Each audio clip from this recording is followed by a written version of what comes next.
Good afternoon. The people of Kenya can firmly and unanimously affirm that Kenya is a free, open, and democratic country based on the rule of law and constitutionalism. Our fundamental rights and freedoms are guaranteed by the Constitution and cannot be taken away. They include the freedom of conscience and expression, the right to assemble and to demonstrate, picket, and present petitions. In the past few weeks, we have all witnessed the direct and robust exercise of these rights and freedoms by Kenyans who called on their government to pay attention to urgent national issues and to prioritize necessary changes and reforms to actualize their aspirations.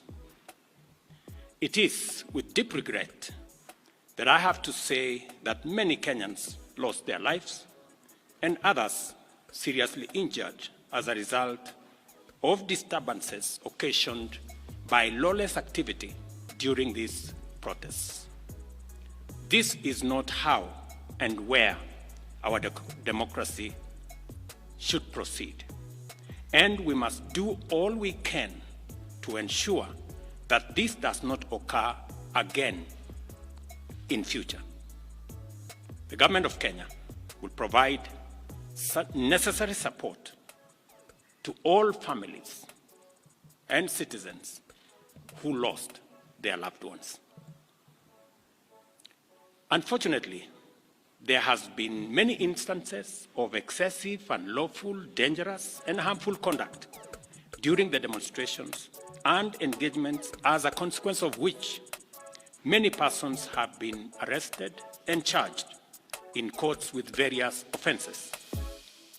I urge the criminal justice agencies to take effective measures and ensure that people who may have been innocently caught up on the wrong side of things and those not implicated in crimes be released and charges against them withdrawn.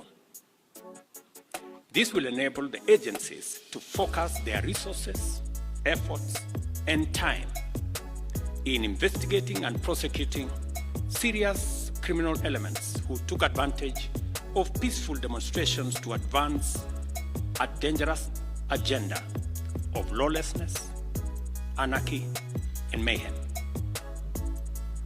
It is important that these suspects are brought to book and that they are prosecuted to the fullest extent of the law.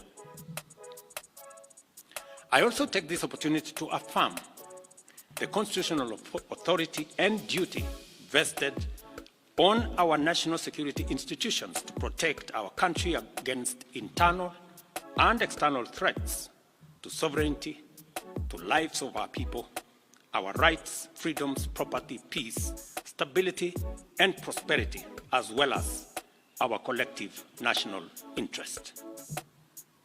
Consequently, I call on the National Police Service to use its mandate responsibly, professionally, and effectively in full compliance with the Constitution, with a view to promoting the national objectives of Article 238, 239, and 244 of our Constitution. All breaches and violations by police officers must be handled expeditiously through due process, with a view to giving Kenyans a police service that upholds the highest standards of integrity. As citizens of this great nation, we all have a duty to balance our rights and responsibilities at all times so that the legitimate exercise of our rights and freedoms does not undermine our broader aspirations to remain a civilized, democratic, and peaceful country governed under the rule of law and institutions of governance for the benefit of all of us. Over the last 1 month, the livelihoods and property of many innocent people have also been destroyed, plunging them into destitution and jeopardizing the welfare of their dependents. The government of Kenya will equally take measures to support these Kenyans on the path to recovery of their businesses. I direct the relevant ministries to obtain, verify, and provide accurate data to facilitate appropriate government action within the next 30 days. I want to give the people of Kenya an assurance that our government listens to them and that for the last 1 month, I have led the government in engaging and listening to citizens from all walks of life as they express themselves in different forums and on various platforms. What has emerged as the foremost national concern requiring urgent and decisive action is the vexing matter of corruption and the non-negotiable desire for accountable leadership and integrity in governance. I have this to say to Kenyans. I have heard you, and I have heard you clearly. Consequently, the following measures shall be taken to accelerate progress to achieving the objectives stated by the people.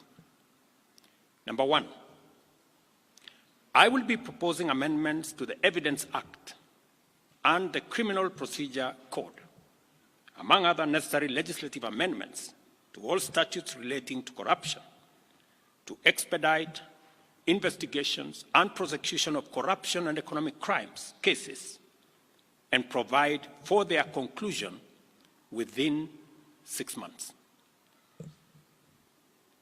We shall also be proposing amendments to the Witness Protection Act to overhaul the statutory and institutional framework to protect and incentivize whistleblowers and enhance witness protection, making it easier and safer for citizens to come forward and report corruption as well as other criminal activities.